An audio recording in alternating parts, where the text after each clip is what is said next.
परम पूज्य महंत स्वामी जी, पूज्य संतगण, गवर्नर श्री, मुख्यमंत्री श्री और उपस्थित सभी सत्संगी परिवारजन,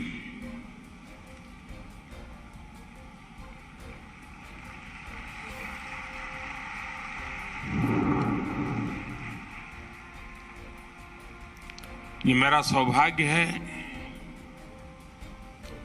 कि मुझे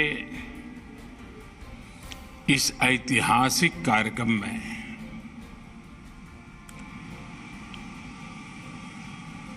साक्षी बनने का, साथी बनने का और सत्संगी बनने का सौभाग्य प्राप्त हुआ है।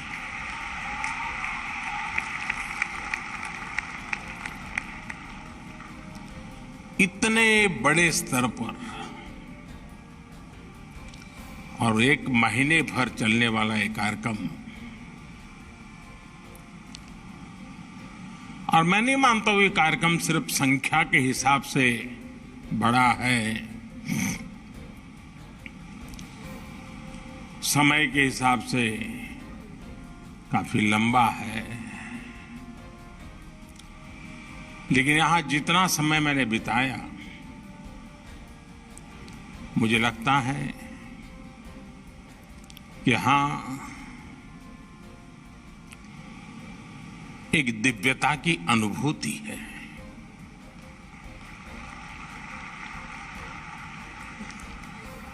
यहां संकल्पों की भव्यता है। यहां अबाल वृद्ध सबके लिए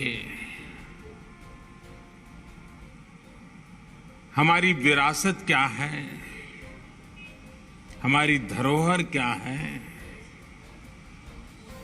हमारी आस्था क्या है, हमारा अध्यात्म क्या है, हमारी परंपरा क्या है, हमारी संस्कृति क्या है, हमारी प्रकृति क्या है, इन सबको इस परिसर में समेटा हुआ है। यहां भारत का हर रंग दिखता है।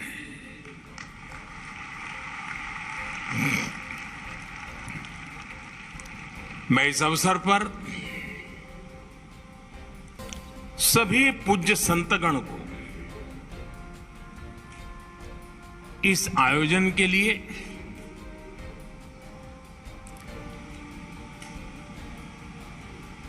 कल्पना सामर्थ्य के लिए और उस कल्पना को चरितार्थ करने के लिए जो पुरुषार्थ किया है, मैं उन सब की चरण वंदना करता हूं, हृदय से बधाई देता हूं और पूज्य महंत स्वामी जी के आशीर्वाद से इतना बड़ा भव्य आयोजन और ये देश और दुनिया को आकर्षित करेगा, इतना ही नहीं है, ये प्रभावित करेगा, ये आने वाली पीढ़ियों को प्रेरित करेगा।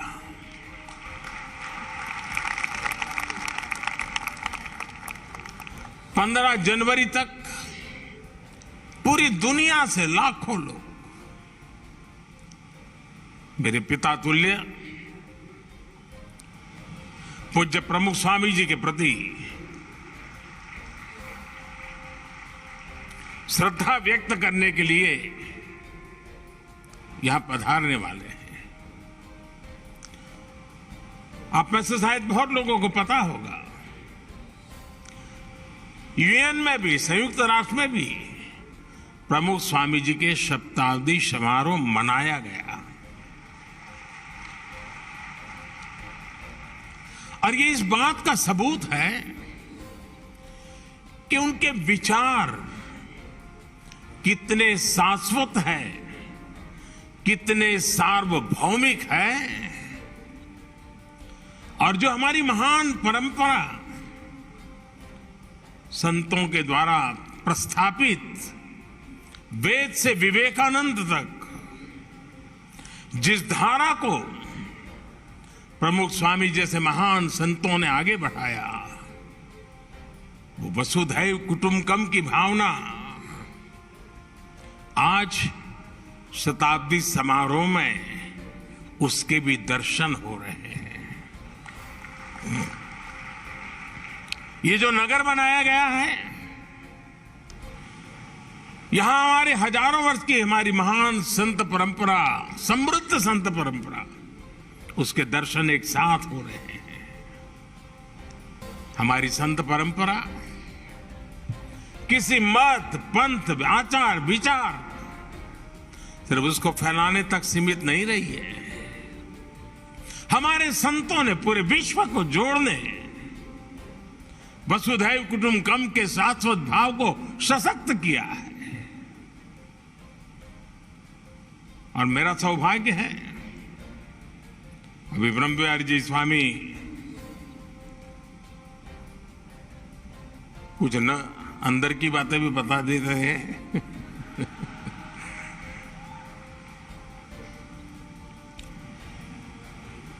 बाल्यकाल से ही एक मेरे मन में कुछ ऐसे ही क्षेत्रों में आकर्षण रहा, तो प्रमुख स्वामी जी के भी दूर से दर्शन करते रहते थे। कभी कल्पना नहीं थी उन तक निकट पहुंचेंगे, लेकिन अच्छा लगता था। दूर से भी दर्शन करने का मौका मिलता था, अच्छा लगता था। आयु भी बहुत छोटी थी, लेकिन जिज्ञासा बढ़ती जाती थी। कई वर्षों के बाद 1981 में मुझे पहली बार अकेले में उनके साथ सत्संग करने का सौभाग्य मिला।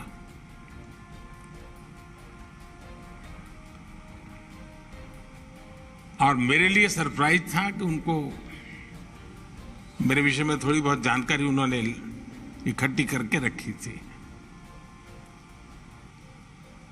और पूरा समय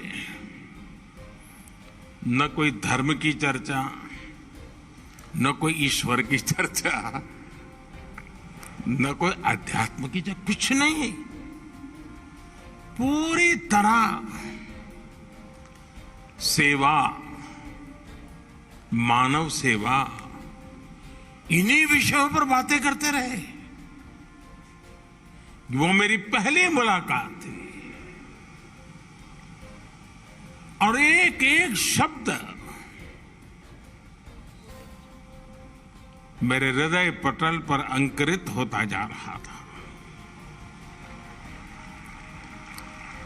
और उनका एक ही संदेश था कि जीवन का सर्वोच्च लक्ष्य सेवा ही होना चाहिए। अंतिम सांस तक सेवा में छुटे रहना चाहिए।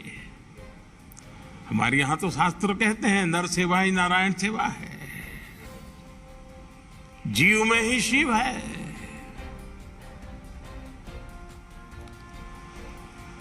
लेकिन बड़ी बड़ी आध्यात्मिक चर्चा को बहुत ही सरल शब्दों में समाहित करते, जैसा व्यक्ति वैसा ही वो परोसते थे, जितना वो पचा सके, जितना वो ले सके। अब्दुल कलाम जी इतने बड़े वैज्ञानिक, उनको भी उनसे मिलकर के कुछ न कुछ मिलता था और संतोष होता था। और मैं जैसा एक सामान्य सोशल वर्कर, वो भी जाता था, उसको भी कुछ मिलता था, संतोष होता था। ये उनके व्यक्तित्व की विशालता थी, व्यापकता थी, गहराई थी। और एक आध्यात्मिक संत के नाते तो बहुत कुछ आप कह सकते हैं, जान सकते हैं। लेकिन मेरे मन में हमेशा रहा है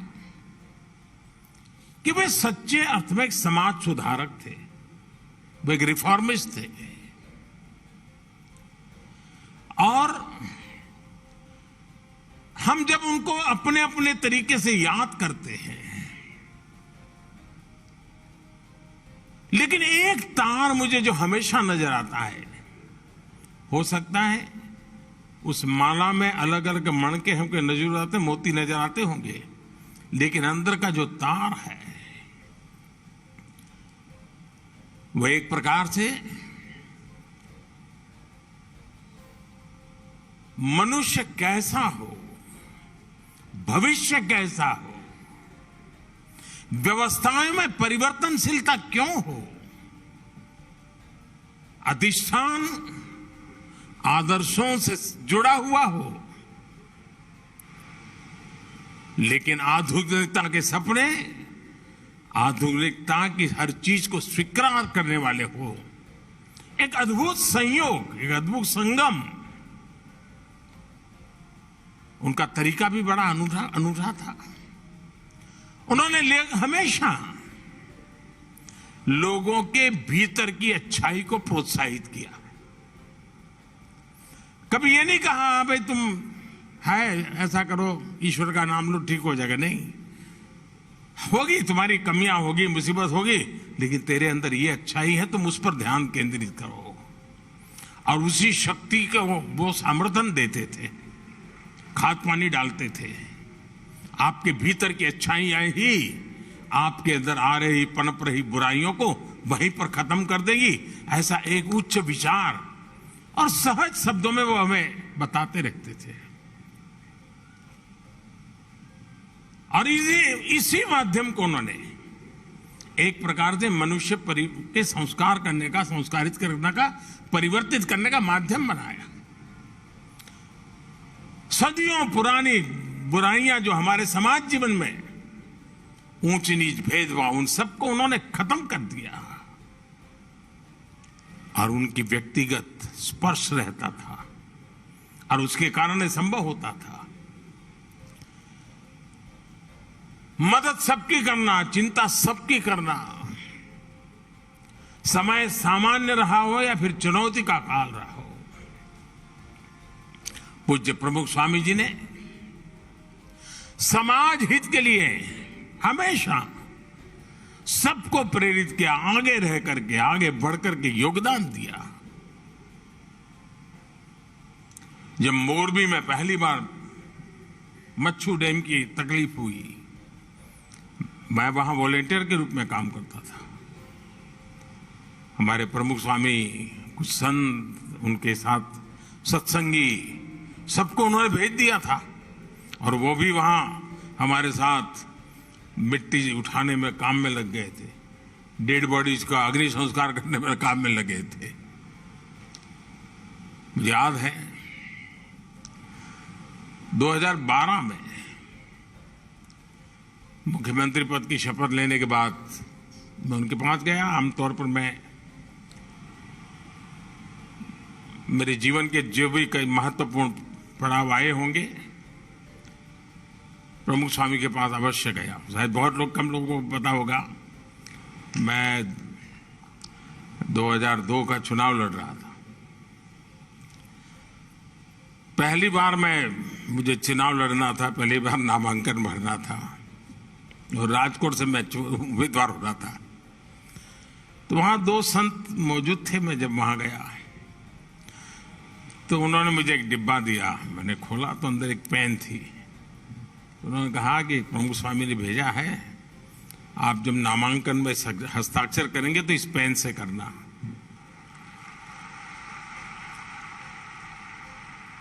अब वहां से लेकर मैं काशी चुनाव के लिए गया, एक भी चुनाव ऐसा नहीं है जब मैं नामांकन करने गया और उसके लिए मुझे हस्ताक्षर करने के लिए पेन पूज्य प्रमुख स्वामी जी के व्यक्ति आकर के खड़े न हुआ। और जब काशी गया तब तो मेरे लिए सरप्राइज था, उस पेन का जो कलर था वो बीजेपी के झंडे के कलर का था। ढक्कन उसका जो था वो ग्रीन कलर का था और नीचे का हिस्सा ऑरेंज कलर का था। मतलब पहले कई दिनों से उन्होंने संभाल के रखा होगा और याद कर करके उसी रंग की पेन मुझे भेजना, यानी व्यक्तिगत रूप से, वरना उनका कोई क्षेत्र नहीं था कि मेरी इतनी केयर कर रहा। शायद बहुत लोगों का आश्चर्य होगा सुन करके, 40 साल में शायद एक साल ऐसा नहीं गया होगा कि हर वर्ष प्रमुख स्वामी जी ने मेरे लिए कुर्ता पैजामा का कपड़ा न भेजा हो।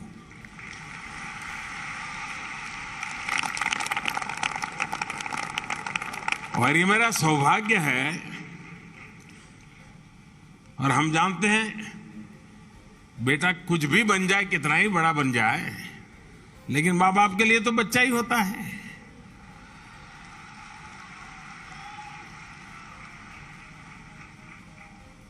देश ने मुझे प्रधानमंत्री बना दिया, लेकिन जो परंपरा प्रमुख स्वामी चलाते थे, पूज्य भगत स्वामी ने भी अब तक वो कपड़ा भेजना चालू है।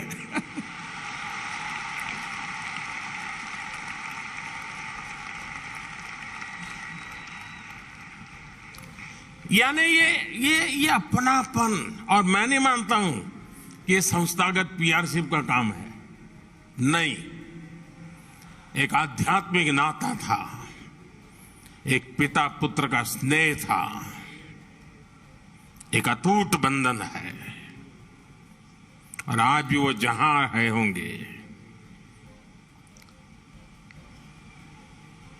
मेरे हर पल को वो नजर करते होंगे, देखते होंगे।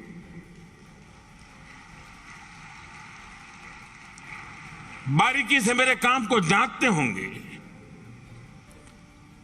उन्होंने मुझे सिखाया, समझाया, क्या मैं उसी राह पे चल रहा हूं कि नहीं चल रहा हूं, वो जरूर देखते होंगे।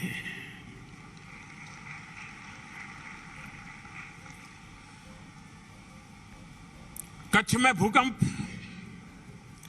जब मैं वॉलंटियर के रूप में कच्छ में काम करता था, तब तो मेरा मुख्यमंत्री का कोई सवाल ही नहीं उठता था।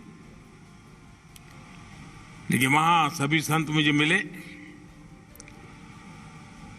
तो सबसे पहले, भाई तुम्हारी खाने की क्या व्यवस्था है? मैंने कहा मैं तो अपने कार्यकर्ताओं के यहाँ पहुंच जाऊंगा। नहीं, बोले तुम कहीं पर भी जाओ, तुम्हारे लिए यहाँ भोजन रहेगा, रात को देर से आओगे तो भी खाना यही खाओ। यानी मैं जब तक भूज में काम करता रहा, मेरी खाने की चिंता प्रमुख स्वामी ने संतों को कह दिया होगा, दे पीछे पड़े रहते थे मेरे। यानी इतना स्नेह, इतना। और मैं ये सारी बातें कोई आध्यात्मिक बातें नहीं कर रहा हूं जी, मैं तो एक सहज सामान्य व्यवहार की बातें कर रहा हूं आप लोगों के साथ। जीवन के कठिन से कठिन पलों में शायद ही कोई ऐसा मौका होगा कि जब प्रमुख स्वामी ने खुद ने होकर करके मुझे बुलाया ना हो या मेरे से फोन पे बात न की हो, शायद ही कोई घटना होगी। मुझे याद है, मैं वैसे अभी वीडियो दिखा रही थी, उसमें उसका उल्लेख था। 91-92 में श्रीनगर के लाल चौक में तिरंगा झंडा फहराने के लिए मेरी पार्टी की तरफ से एक एकता यात्रा की योजना हुई थी। डॉक्टर मुरली मनोहर जोशी जी के नेतृत्व में वो यात्रा चल रही थी और मैं उसकी व्यवस्था देखता था। जाने से पहले मैं प्रमुख स्वामी जी के आशीर्वाद लेके गया था, तो उनको पता था कि मैं कहाँ जा रहा हूँ, क्या कर रहा हूँ। हम पंजाब से जा रहे थे तो हमारी यात्रा के साथ आतंकवादियों की भीड़ हो गई, हमारे कुछ साथी मारे गए। पूरे देश में बड़ी चिंता का विषय था कि गोलियां चली, काफी लोग मारे गए थे। और फिर वहीं से हम जम्मू पहुंच रहे थे। हम श्रीनगर लाल चौक तिरंगा झंडा फहराया, लेकिन जैसा ही मैंने जम्मू में लैंड किया, सबसे पहला फोन प्रमुख स्वामी जी का। और मैं कुशल तो हूं ना, चलिए ईश्वर तुम्हें आशीर्वाद दें, आओगे तो फिर मिलते हैं, सुनेंगे तुमसे कुछ क्या हुआ। सहज सरल। मैं मुख्यमंत्री बन गया।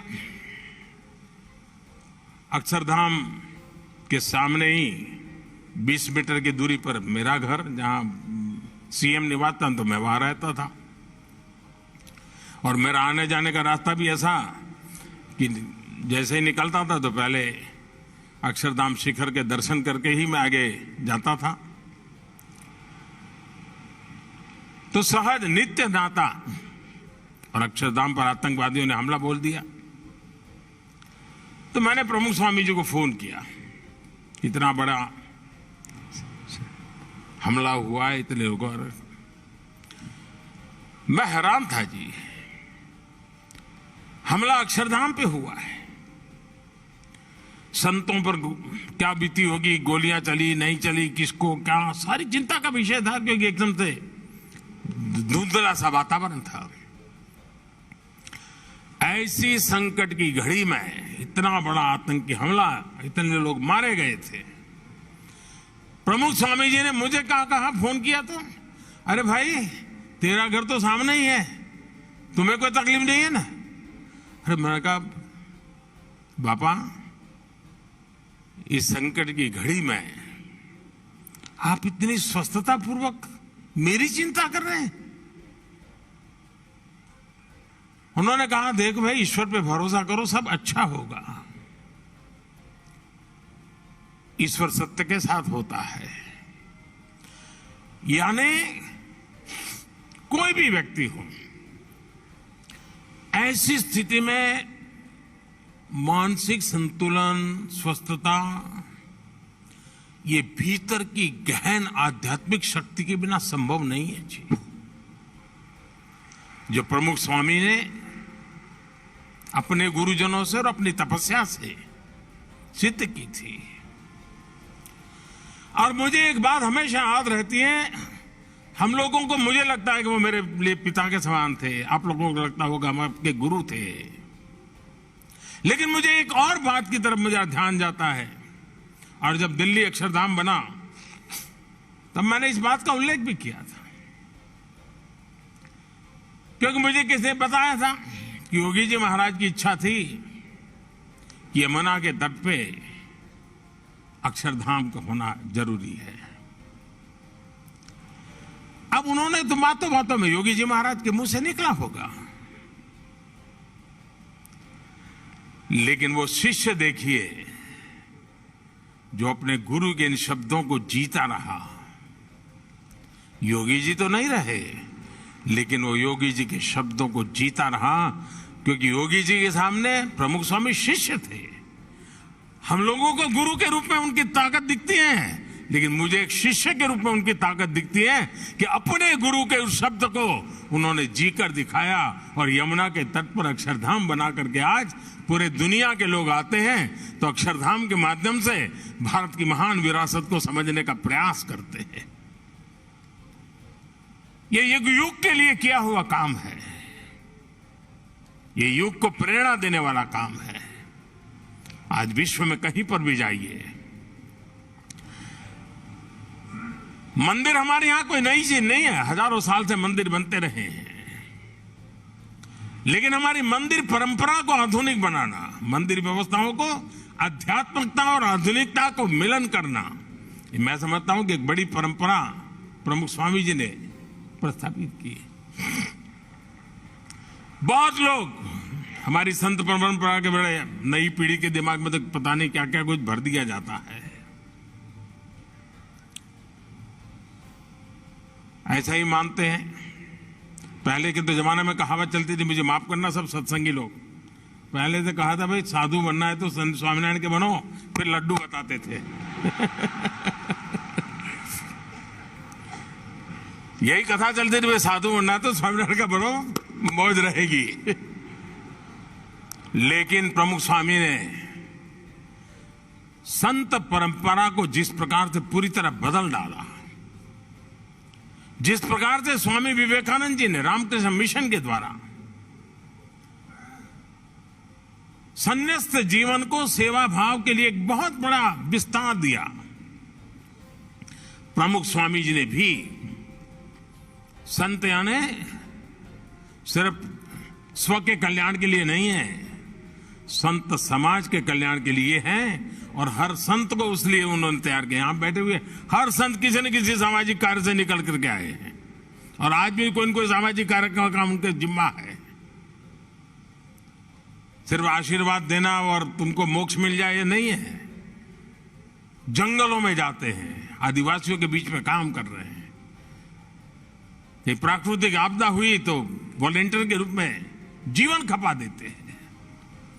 और ये परंपरा खड़ी करने में पूज्य प्रमुख स्वामी महाराज का बहुत बड़ा योगदान है। वे जितना समय और शक्ति और प्रेरणा देते थे मंदिरों के माध्यम से विश्व में हमारी पहचान बने, उतना ही सामर्थ्य वे संतों के विकास के लिए करते थे। प्रमुख स्वामी जी चाहते तो गांधीनगर में रह सकते थे, अहमदाबाद में रह सकते थे, बड़े शहर में रह सकते थे, लेकिन उन्होंने ज्यादातर सारंगपुर में अपना समय बिताना पसंद किया, यहां से 80-90 किलोमीटर दूर। और वहां क्या किया, उन्होंने संतों के लिए ट्रेनिंग इंस्टीट्यूट पे बल दिया। और मैं तो आज मुझे कोई भी अखाड़े के लोग मिलते हैं तो मैं उनको कहता हूं कि आप 2 दिन के लिए सारंगपुर जाइए, संतों की ट्रेनिंग कैसी होनी चाहिए, हमारे महात्मा कैसे होने चाहिए, साधु महात्मा कैसे होने चाहिए, ये देख करके और जाते हैं, और वो जाते हैं देख करके आते हैं। यानी आधुनिकता, उसमें लैंग्वेज भी सिखाते हैं, अंग्रेजी भाषा सिखाते हैं, संस्कृत भी सिखाते हैं, विज्ञान भी सिखाते हैं, हमारी स्पिरिचुअल परंपराओं भी सिखाई जाती है। यानी एक संपूर्ण प्रयास विकास कर करके समाज में संत भी ऐसा होना चाहिए जो सामर्थ्यवान होना चाहिए। सिर्फ त्यागी होना जरूरी है, इतने से बात बनेगी नहीं, त्याग तो हो लेकिन समर्थ होना चाहिए।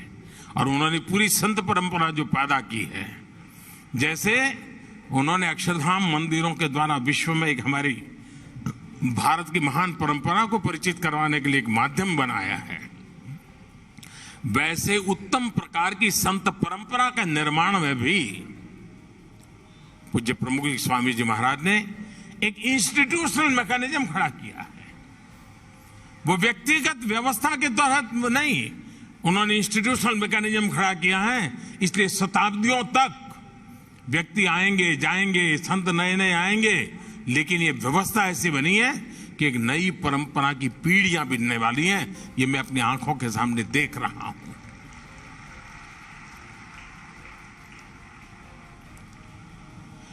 और मेरा अनुभव है, वो देव भक्ति और देशभक्ति में फर्क नहीं करते थे। देव भक्ति के लिए जीते हैं आप, देशभक्ति के लिए जीते हैं, तो उनको लगता है मेरे लिए तो दोनों सत्संगी हुआ करते हैं। देव भक्ति के लिए जीने वाला भी सत्संगी है, देशभक्ति के लिए भी जीने वाला सत्संगी होता है।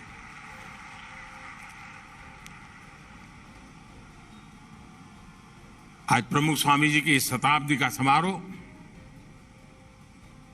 हमारी नई पीढ़ी को प्रेरणा का कारण बनेगा, एक जिज्ञासा जगेगी।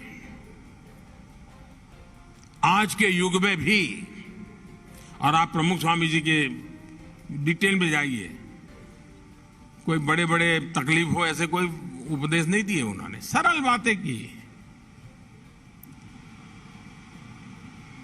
सहज जीवन की उपयोगी बातें बताई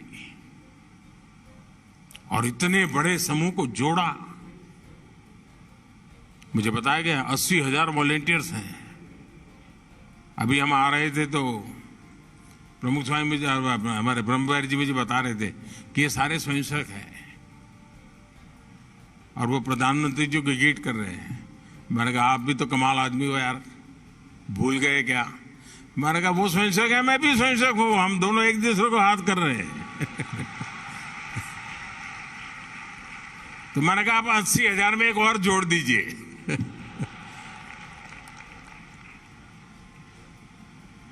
खैर बहुत कुछ कहने को है, पुरानी स्मृतियां इतनी आज मन को छू रही है,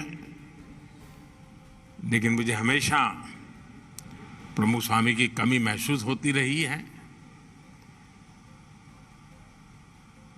और मैं कभी उनके पास कोई बड़ा ज्ञानार्थ कभी नहीं किया मैंने, ऐसे अच्छा लगता था, जाके बैठना अच्छा लगता था। जैसे पैर के नीचे बैठते, थके हुए हो, पैर के नीचे बैठते हो कितना अच्छा लगता है। अब पैर थोड़ा हमको भाषण देता है।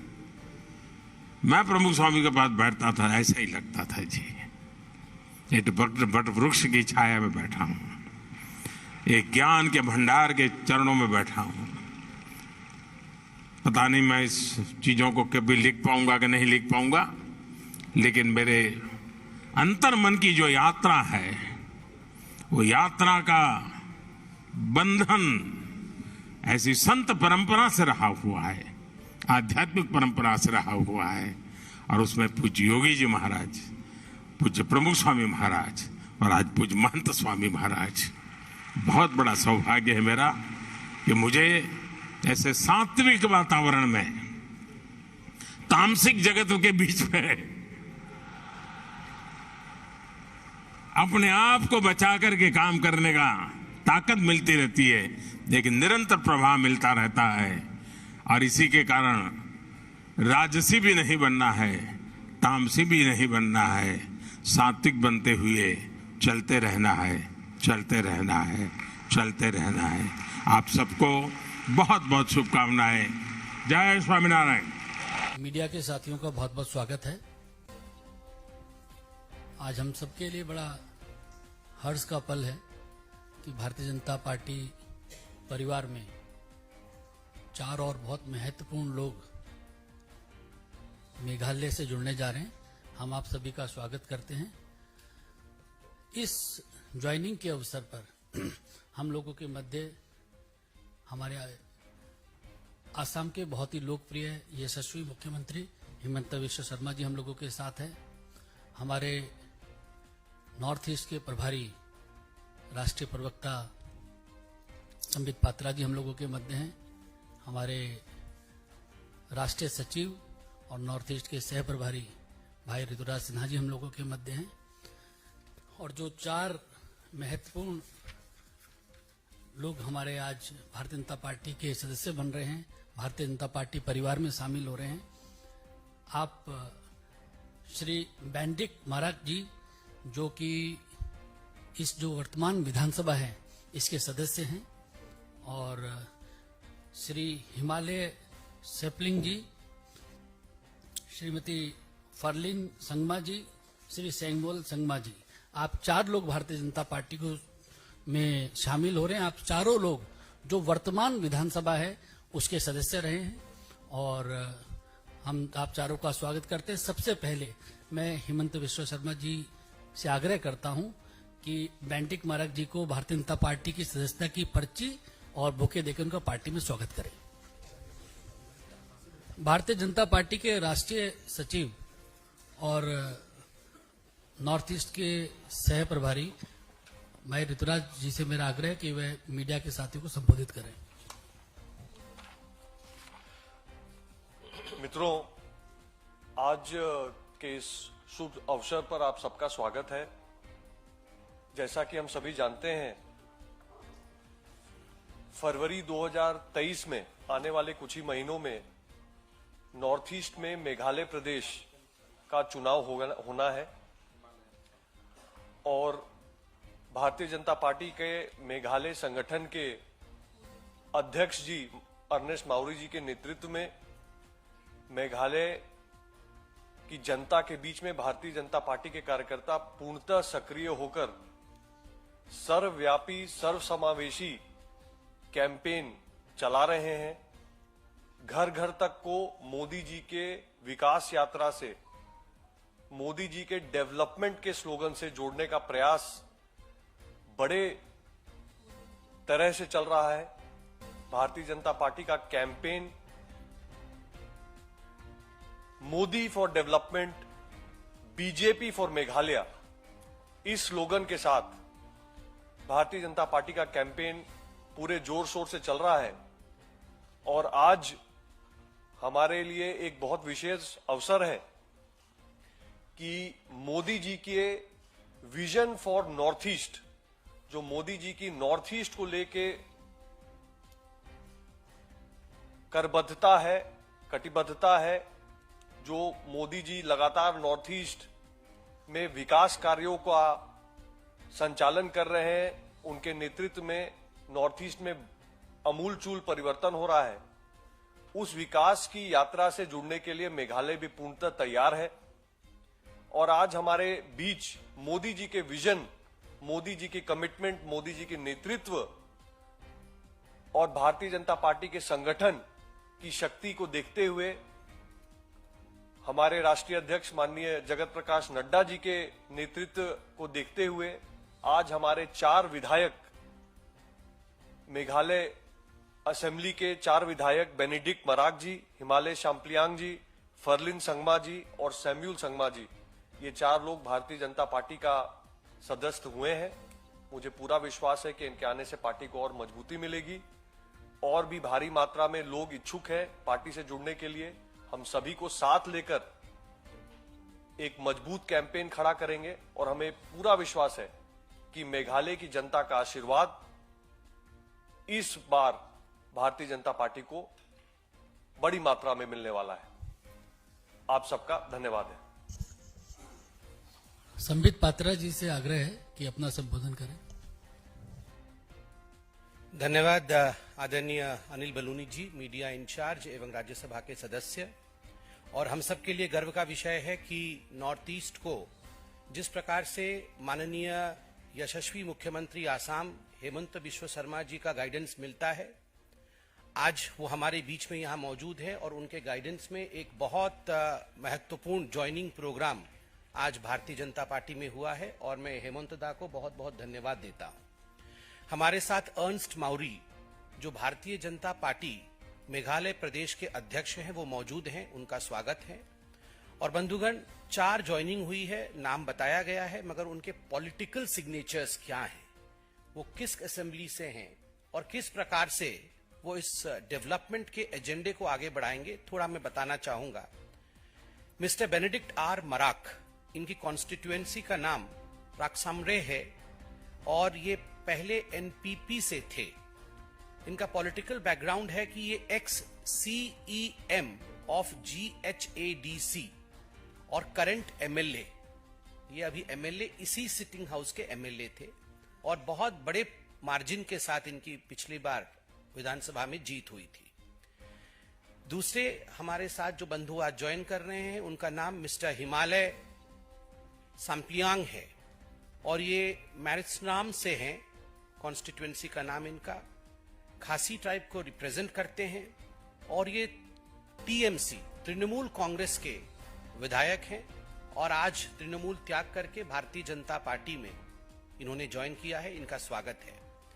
मिस फरलिन संगमा एक बहुत ही अच्छी कार्यकर्ता और एनपीपी की एक बहुत ही आगे के लाइन की MLA रही हैं और इसी सेशन की वो MLA हैं। और सेल्सिलिया, जो गारो हिल्स की कॉन्स्टिट्यूएंसी है, वहां से she belongs to that constituency. And of course we have with us mister Samuel M Sangma, whose constituency's name is Bagmara, again from the Garo Hills, and he's an independent MLA, and he has joined the Bharatiya Janata Party today. And in fact, if you see the election result, you would be happy to learn that he has always secured a very high margin of victory. In fact, 4 times MLA he has been since 2003, 2008, 2013 and 2018. And all the times the margin of victory has been quite high. So it's a pride movement for Bharatiya Janata Party कि मोदी जी के नेतृत्व में जिस प्रकार का development आज Bharatiya Janata party शासित north east प्रदेशों में हो रहा है, आसाम में हो रहा है माननीय मुख्यमंत्री जी के नेतृत्व में, मणिपुर में हो रहा है माननीय बीरेन जी के नेतृत्व में, आज त्रिपुरा में जिस प्रकार से मानिक शाह जी के नेतृत्व में डेवलपमेंट हो रहा है और अरुणाचल प्रदेश में पेमा कांडू जी के नेतृत्व में मोदी जी के आशीर्वाद से जिस प्रकार का नेतृत्व हो रहा है, there is a comparison amongst all the states, and this is what Modi ji always tells कि ये जो competitive comparison है, this is what is going to propel Northeast towards the new engine of growth of India. Thank you very much. मेरा असम के यशस्वी मुख्यमंत्री हेमंत बिश्व शर्मा जी से आग्रह है कि सभी जिन लोगों ने आज भारतीय जनता पार्टी को ज्वाइन किया है, उनको शब्दों के माध्यम से उनका स्वागत करें।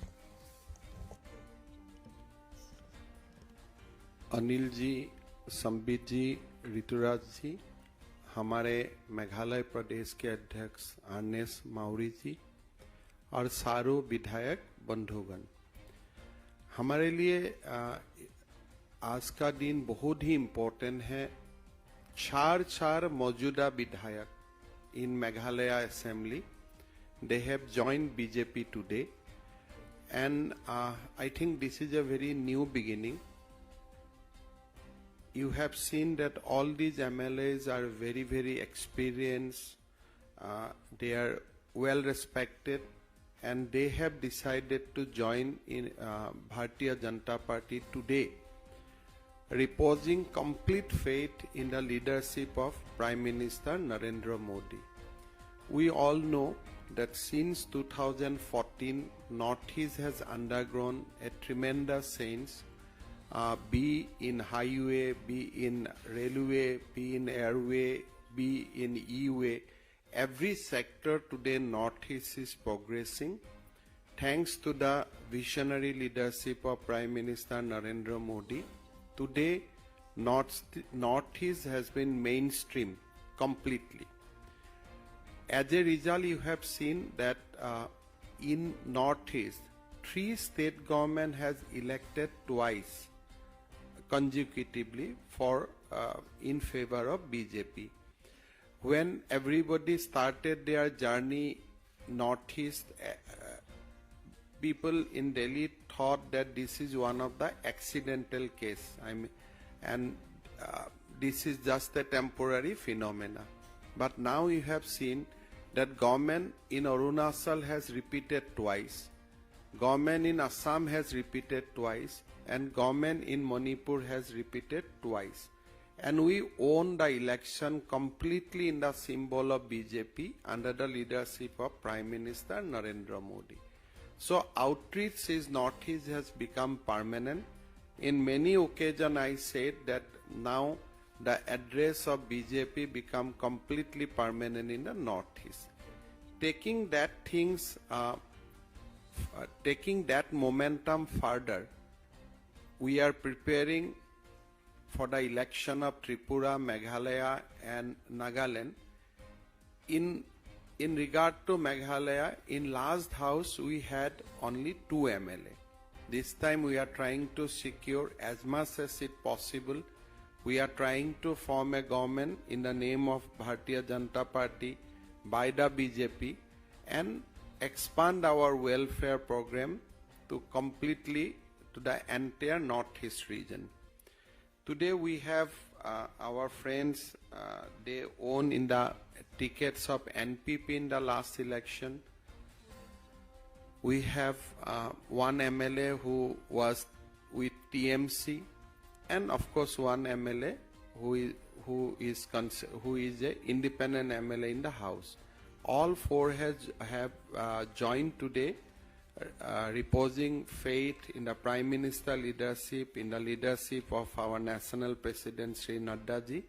I welcome them to our party, and I can assure that Meghalaya, Nagaland and Tripura, all these 3 elections, BJP is going to have a spectacular win this time also.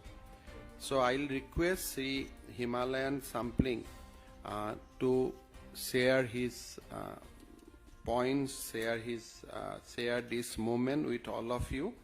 And once again, I welcome all the 4 distinguished political leaders from Meghalaya to Bharatiya Janata Party. मैं आप सब लोग को यही बताना चाहता हूं कि ये सारों बहुत ही इम्पोर्टेंट लीडर हैं, मौजूदा विधानसभा की विधायक है, और ये सारों का ज्वाइनिंग से हमारा पार्टी को बहुत बल मिलेगा, और जो चुनाव आ रहा है फरवरी महीना में, हमें बहुत ही अच्छा रिजल्ट करने में हमको बहुत ताकत मिलेगा. तो यही बात बोलते हुए मैं हिमालय जी को रिक्वेस्ट करूंगा कि on behalf of all 4 he may like to speak few words. Thank you, sir. Honorable MP Anil Baluni ji, respected Chief Minister of Assam Hemanta Biswa Sarma ji, Honorable MP Sambit Patra ji, respected Rituraj Sinha ji, the BJP State President Ernest Mauri ji, we have the MLA from Meghalaya, Sri A.L. Hek, and my MLA colleagues who have joined along with me today, and my dear press friends. It's indeed a great privilege for us to be here in Delhi today.